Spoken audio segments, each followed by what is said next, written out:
At Kuja, we understand that local organizations closest to their communities have the most effective, efficient, and long-term solutions, despite having the least resources and facing the most barriers to secure funding. In recent years, the humanitarian sector has increasingly focused on localization, responding to widespread criticism of the traditional top-down approach and advocating for a shift in power towards local actors. Yet little has changed. Kuja believes in a world where communities create their own future. We know from experience that locally led development is the only way to achieve this goal, and we provide the solutions to accelerate this change. Kuja is a really exciting platform that hopes to address many issues that both donors face and CSOs face, civil society organizations.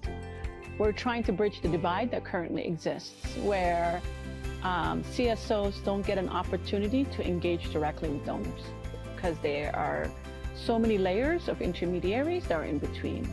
We're trying to do 4 products. The first product is called Kuja Link.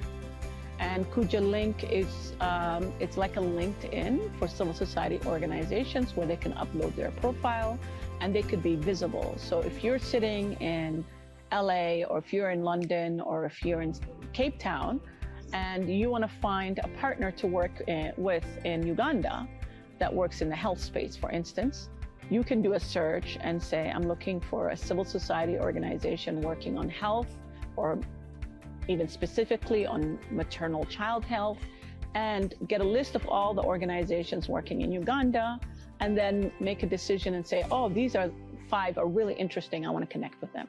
Kuja Build is trying to address this issue of risk and trust deficit that exists, where we hear a lot of narratives that civil society organizations don't have the capacity to manage the resources that are allocated. Can they manage the compliance requirements of a large donor, a complicated donor like a USAID or an FCDO, or maybe even a foundation? Kuja Build will provide capacity in accounting and finance, in procurement and supply chain, in grant management, logistics, HR, and we would also do fundraising and IT and grant management. So all types, and maybe even M&E in the future. So it's a way to disrupt this capacity building process that has been existing for the past 40 years of civil society. So that's what Kuja Build is trying to do, is hopefully remove that burden of having to always raise money and resources for a lot of these back office departments that most local organizations don't have. Then the third product, the third offer, is Kuja Learn. And this is where we would have a bunch of different types of e-learning courses, both technical and non-technical, as well as webinars and different.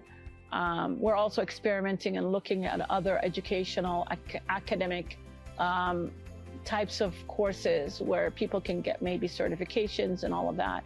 So that's the future ambition for Kuja Learn, but for right now, it's focused mostly on e-learning courses. And then there's Kuja Advice, which is an advisory consultancy function that currently is providing support to foundations and international NGOs, but we hope to provide subsidized support to local civil society who may need proposal writing support, or an M&E support, or whatever it may be, strategic planning, communication strategy, those kinds of functions.